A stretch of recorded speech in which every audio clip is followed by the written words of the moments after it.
What if shaking up your routine just a little could actually make your life feel more alive?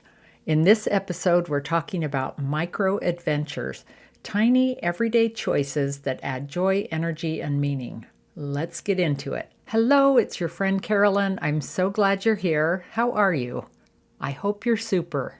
I'm excited because today we're starting a special two-part series on something that's been sparking some inspiration for me lately and also showing up as a fun suggestion in several of my client sessions with great feedback. So I thought, let's shine a little light on it here. I'm talking about micro adventures.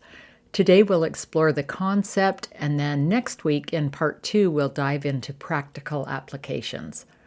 If you're not totally clear on what a micro adventure is, well, it's all about those tiny everyday risks or experiences that add a spark to your day without taking over your whole life. So let's explore how these small, intentional moments of adventure can lead to big personal growth.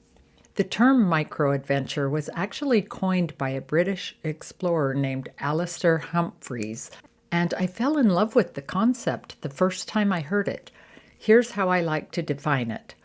A micro-adventure is a short, simple, local experience that gets you out of your usual routine and into something that makes you feel refreshed, curious, or just more you.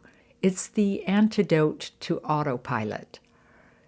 First, let's break down what a micro-adventure actually is.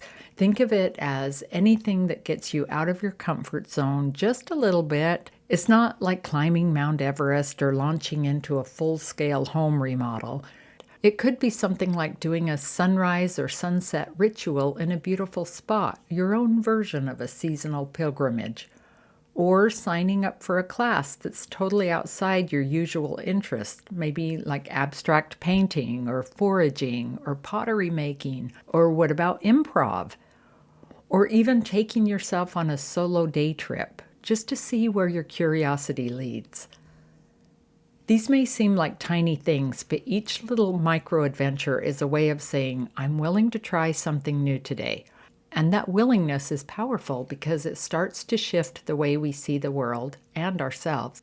And you might wonder, why go out of my way to take these tiny risks? Here's why. Our brains are wired for routine. And while routines can make us feel safe, they can also make life feel kind of monotonous, dull, stale. When we get too comfortable, we stop looking for new possibilities, and our lives become a little too predictable.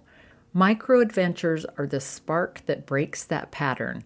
They keep our minds fresh, our spirits curious, and our hearts open.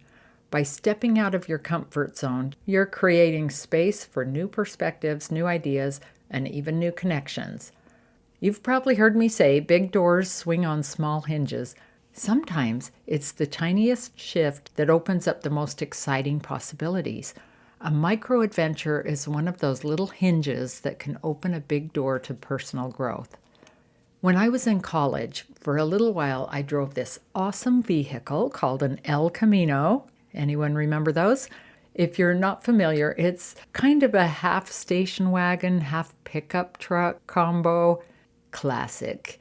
Well, for a few weeks, something went wrong with the steering, and every time I turned left, it would activate the horn, so it honked loudly and continuously until the steering wheel straightened out again.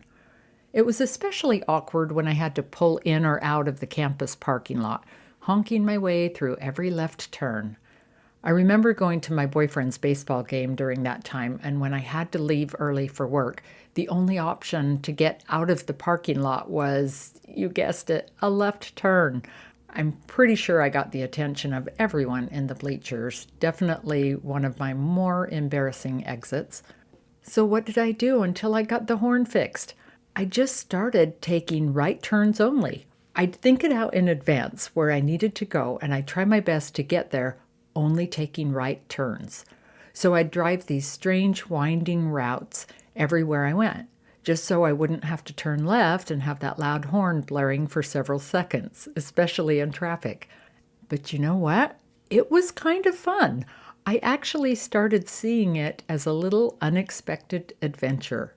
I discovered new streets, little shops I'd never noticed before, and unique homes in places I thought I already knew. So what started as a mechanical issue turned into a daily micro-adventure, and I learned a good lesson for life, too. Weird detours can be okay, even good sometimes. I want to talk about what's actually happening in your brain when you take these little risks. Neuroscientists have found that novelty, experiencing something new, triggers the release of dopamine in our brains. Ah, dopamine, that feel-good neurotransmitter that makes us feel motivated and happy. This is fascinating because our brains are literally rewarded for trying new things. Don't you love that? Each time you step slightly outside your comfort zone, you're activating your brain's reward pathway, creating positive associations with that feeling of newness. Neuroplasticity is the brain's ability to form new neural connections throughout life. When you expose yourself to new experiences, even small ones, you're creating new neural pathways. This doesn't just feel good in the moment, it actually builds cognitive flexibility over time. People who regularly seek out novel experiences tend to be more creative problem solvers and adapt more easily to change. Dr. Gregory Burns, a neuroscientist at Emory University, conducted research showing that even minor novelty can trigger activity in the substantia nigra and ventral tegmental area. Okay, that's technical, but those are regions of the brain associated with learning and motivation. He concluded that breaking routines, even in small ways, helps keep our minds fresh and our thinking sharp. Kind of fabulous, right? Basically, science says shake it up once in a while. So when I suggest something like watching the sunrise somewhere beautiful or signing up for that slightly random class you've secretly been curious about, I'm not just talking about adding a little pizzazz to your day, although that's definitely a benefit. I'm talking about actively nourishing your brain and building mental resilience that serves you in every area of your life. I realize this all sounds great in theory, and you may still feel resistance when it comes to trying new things, and that's completely normal. Our brains are wired to prefer the familiar. It's a survival mechanism that helped our ancestors avoid potential dangers. The thing is, that same protective instinct that served our ancestors so well can hold us back in modern life, where most new experiences don't actually pose any threat to our safety. So let's talk about overcoming that resistance. First, recognize that discomfort is not the same as danger. That flutter in your stomach when you're about to try something new, it's just your body's way of preparing you for action. Instead of interpreting it as anxiety, try reframing it as excitement. Second, start incredibly small. If something like a solo day trip or signing up for a new class feels like a leap, there's always a smaller version. Try something simple like watching the sunrise from a new spot, browsing a local bookstore you've never stepped into, or taking a walk without a route in mind. It doesn't have to be big to count. Remember, these are micro. And third, give yourself permission to not love every new experience. The goal isn't to find your new favorite thing every time. It's simply to expand your range of experiences. Sometimes discovering what you don't enjoy is just as valuable as finding something you love. Remember, too, that you can bring a safety net with you. Invite a supportive friend to join you or set a time limit for your new experience. Just have some kind of exit strategy. Knowing you have these supports in place can make it easier to take a new first step. The beautiful thing is that overcoming resistance gets easier with practice. Each time you push through that initial discomfort and survive, or even thrive, you're building evidence that new experiences are manageable. Your comfort zone naturally expands, and what once felt daring starts to feel doable.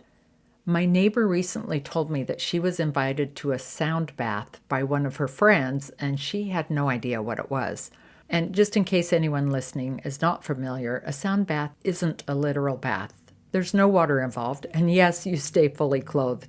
It's actually a deeply relaxing experience where you lie down and listen as calming instruments like chimes, gongs, it's usually crystal bowls, are being played.